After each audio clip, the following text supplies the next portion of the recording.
my fire, only true desire. Swear I'm not a liar, you should dance with me. I don't usually go out this late at night, to the place where the animals go. But baby, I'm here and I'm watching you move. There's just one thing you should. Hey, what's up you guys? It's Vishal here, back after a little break. So let's pick up where we left off. You may have watched my Asus Zenbook 14 unboxing video, so this here is a full review. But before we get into the video, make sure to get subscribed and hit the bell icon. So once you're done, let's begin. Dance with me. Dance with me.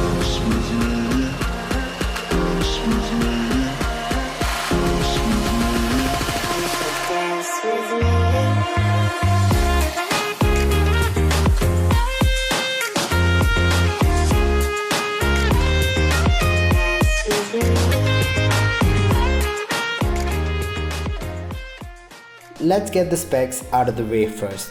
It comes with an i5 or an i7 variant with 8 or 16 gigs of RAM.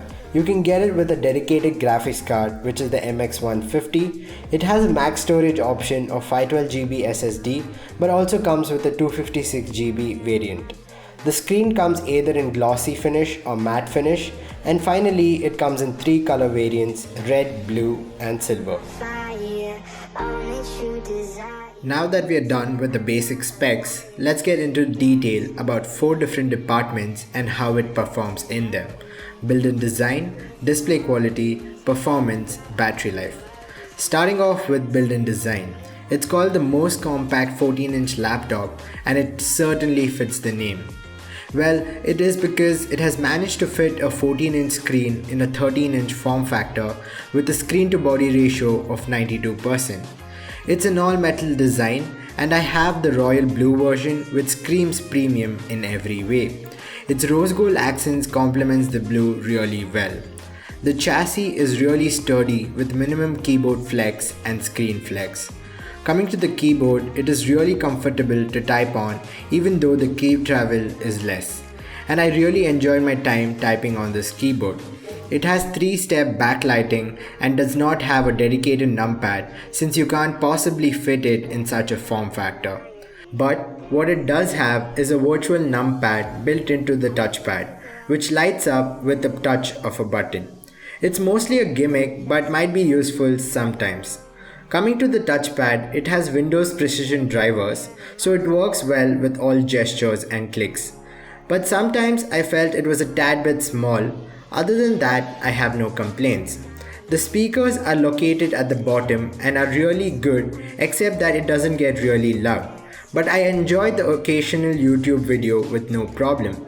They are from hardened carbon and have a really good sound signature, and don't get noisy at higher volume.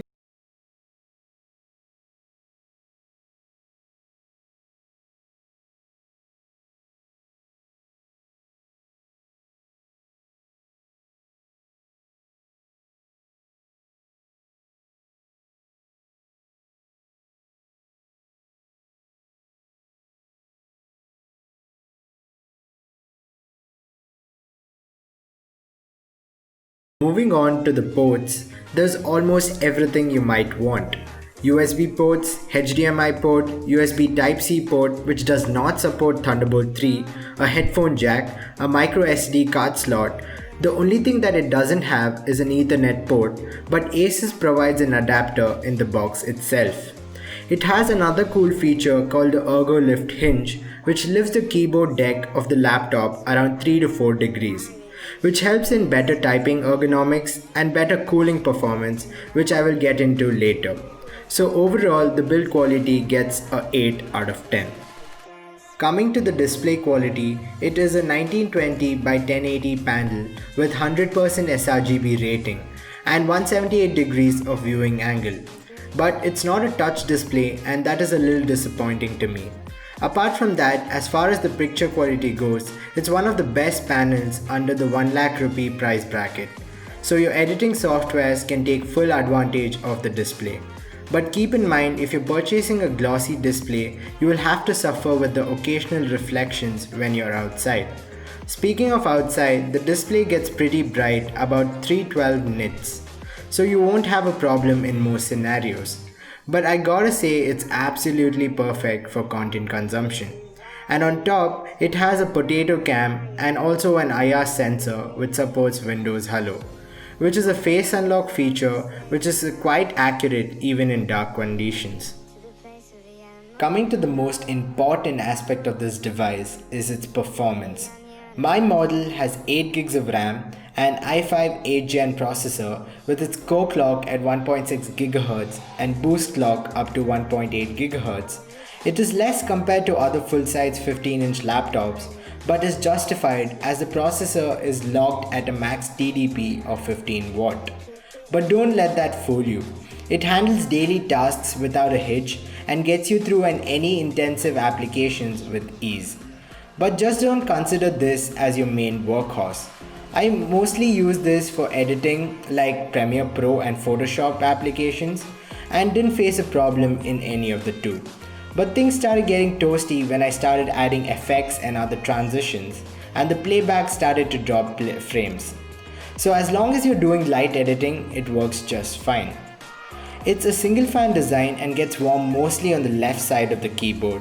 The fan's noise is almost non-existent and kicks up a little when you're doing CPU intensive tasks.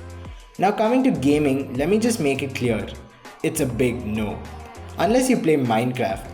Even though it has a dedicated graphics, the problem is that there's no sufficient cooling for the processor, which bottlenecks it, and you will see a noticeable drop in frames in games.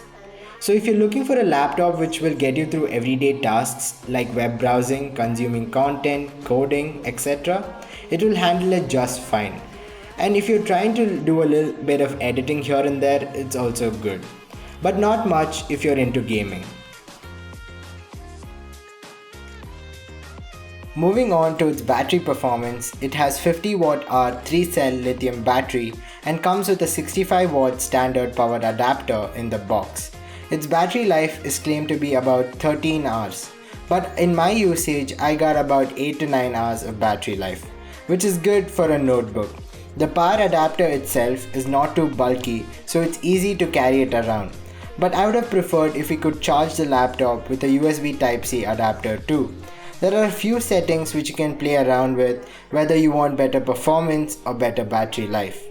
And it is really easy to access also. So overall, the battery performance is great.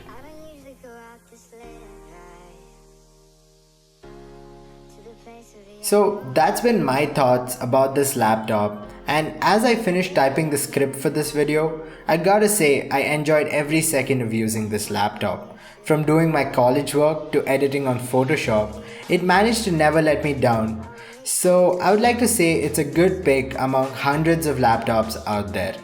So before you go and get yourself one, look at what you will be doing with your device and then make your decision. With that, I'm gonna end this video.